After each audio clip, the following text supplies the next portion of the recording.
Hello friends, दोस्तों आज हम बात करेंगे कि एक 12 बाय 12 के कमरे में फॉल सीलिंग कराने का क्या खर्चा आता है, मटेरियल का कितना और लेबर का कितना। इसके साथ साथ मैं आपको ये भी बताऊंगा कि फॉल सीलिंग होती क्या है, कितने तरह की होती है, इसे कराने के फायदे क्या हैं और किस फॉल सीलिंग की कितनी लाइफ होती है।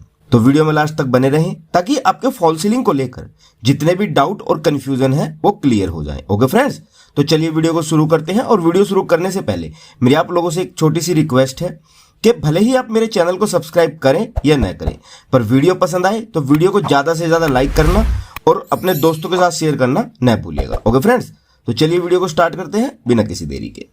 तो फ्रेंड्स, फॉल सीलिंग का खर्चा जानने से पहले हम ये समझते हैं कि असल में फॉल सीलिंग होती क्या है और इसे कराने से हमें फायदा क्या होता है। तो फ्रेंड्स, अगर आसान भाषा में समझे तो फॉल सीलिंग हमारी एग्जिस्टिंग स्लैब के नीचे वो डुप्लीकेट और नकली छत है जो हमारे घर के इंटीरियर की ब्यूटी को और भी ज्यादा खूबसूरत बना देती है। और अगर इसके फायदों की बात करें तो फॉल सीलिंग कराने के 3 बहुत ही जबरदस्त फायदे हैं। पहला तो यही कि फॉल सीलिंग और उसकी लाइट हमारे इंटीरियर को और भी ज्यादा खूबसूरत बना देती है। सेकंड ये है, अपार्टमेंट में बहुत सी सर्विसेज के लिए एक स्पेस प्रोवाइड करती है। मींस बिल्डर फ्लोर्स और अपार्टमेंट्स में बहुत सी सर्विस प्रोवाइड की जाती हैं, जैसे fire line services, electrical services और copper piping and ducting etcetera. तो फॉल सीलिंग के पीछे ये सभी लाइंस आसानी से प्रोवाइड कर दी जाती हैं, यानी कि छिपा दी जाती हैं, और हमारे घर का इंटीरियर खूबसूरत बना रहता है। यानी कि फॉल सीलिंग इन सभी चीजों को कवर करने में भी बहुत हेल्पफुल है। और नंबर 3, एक तो ये हमारे घर को साउंड प्रूफ बनाती है और दूसरा ये एज ए थर्मल इंसुलेशन का भी काम करती है। मींस ये बाहर की गर्मी को घर के अंदर नहीं आने देती। ये 3 इसके बहुत ही जबरदस्त फायदे हैं, इसलिए फॉल सीलिंग आपको जरूर करवानी चाहिए। Number 3, type of fall ceiling. Fall ceiling कितने तरह की होती है?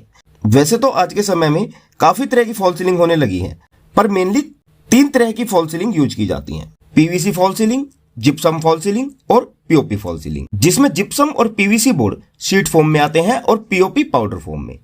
पर हम आज इस वीडियो में स्पेशली बात करेंगे जिप्सम की फॉल सीलिंग के बारे में, जिसमें 6 बाय 4 फीट के 12 mm थिकनेस वाले जिप्सम बोर्ड यूज किए जाते हैं।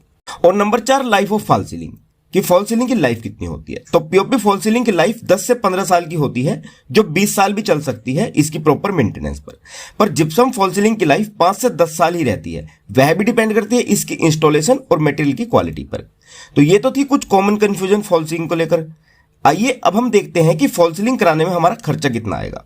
और एक इंपॉर्टेंट बात कि हम जैसे फॉल सीलिंग का एरिया कैलकुलेट करते हैं, कॉन्ट्रैक्टर का एरिया कैलकुलेट करने का तरीका थोड़ा डिफरेंट होता है, जो हमें पता नहीं होता और हमें प्रॉब्लम हो जाती है फॉल सीलिंग कराने के बाद, जब हमारा बजट बढ़ जाता है।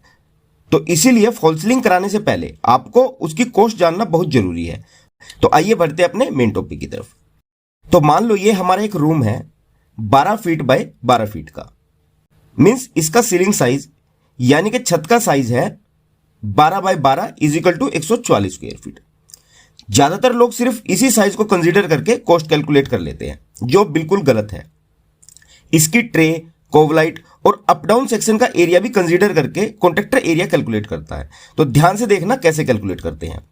अब अगर ट्रे की बात करें तो यह जनरली 18 इंच की ली जाती है। मीन्स 1.5 फीट चारों साइड से, 1.5 फीट अंदर। देखिए, इसे ऐसे समझे कि इस साइड को हम मान लेते हैं A1 साइड, इस साइड को A2 साइड और इस साइड को हम नाम दे देते हैं B1 साइड और इसे B2 साइड। ट्रे की इस साइड को हम नाम दे देते हैं X1 और इसकी अपोजिट साइड को X2 और इस ट्रे की इस साइड को नाम दे देते हैं Y1 और इसकी अपोजिट साइड को Y2। इससे समझने में आसानी होगी। देखिए, आपकी फॉल सीलिंग ऐसी होती है, ये इसकी 8 साइड्स हैं। आइए इसका टोटल एरिया कैलकुलेट कर लेते हैं। तो सबसे पहले तो हमें प्लेन सीलिंग एरिया निकालना होता है, जो आपका आया है 144 स्क्वायर फीट। अब हम ट्रे के इस A1 साइड का एरिया कैलकुलेट करते हैं। तो इसकी लेंथ है 12 फीट और विड्थ है 18 इंच यानी कि 1.5 फीट। तो A1 साइड का एरिया हो गया 12 into 1.5 L into W is equal to 18 square feet. तो A2 साइड का एरिया भी सेम होगा 12 into 1.5 is equal to 18 square feet. तो अब आ जाओ इसकी B1 साइड पर, और क्योंकि ये दोनों साइड हमने पूरी ले ली है A1 और A2 के एरिया कैलकुलेशन में, तो दोनों साइड से 1.5 फीट कम हो जाएगा और ये लेंथ बचेगी B1 की 9 फीट। और ये दूसरी साइड B2 की भी लेंथ सेम रहेगी 9 फीट। तो B1 साइड का एरिया हो जाएगा लेंथ है 9 फीट इंटू विड्थ है 1.5 feet is equal to 13.5 square feet. और B2 साइड का एरिया भी सेम होगा 9 into 1.5 is equal to 13.5 square feet. अब देखिए फ्रेंड्स, ध्यान से समझना, क्योंकि पहले ही बता रहा हूं कि फॉल सीलिंग का एरिया स्क्वायर फीट में भी काउंट होता है और रनिंग फीट में भी। कौन सा एरिया स्क्वायर फीट में गिना जाता है ये तो आप देख ही चुके हैं, प्लेन सीलिंग और ट्रे का एरिया।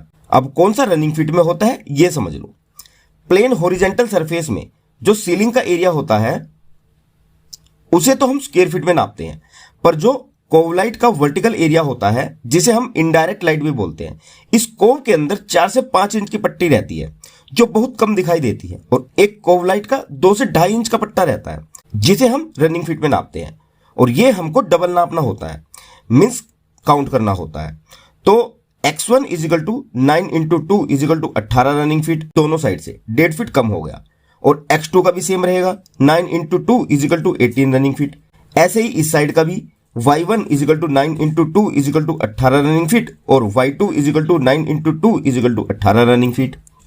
तो ये टोटल एरिया हो जाएगा, अगर हम स्क्वायर फीट में देखें, A1 plus A2 plus B1 plus B2 plus flat ceiling area is equal to 18 plus 18 plus 13.5 plus 13.5 plus 144 is equal to 207 square feet.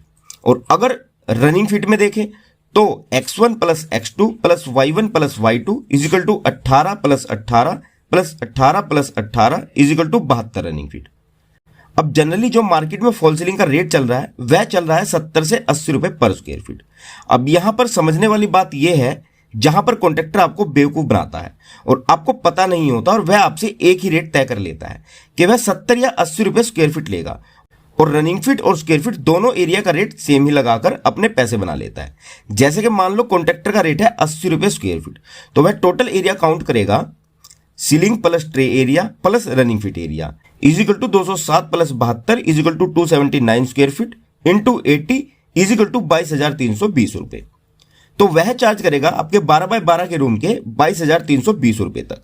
पर आप उसे पहले ही बोल दे कि वह रनिंग फीट एरिया का चार्ज कम करके ले, जो नॉर्मली 40 से 50 रुपए रनिंग फीट तक होता है।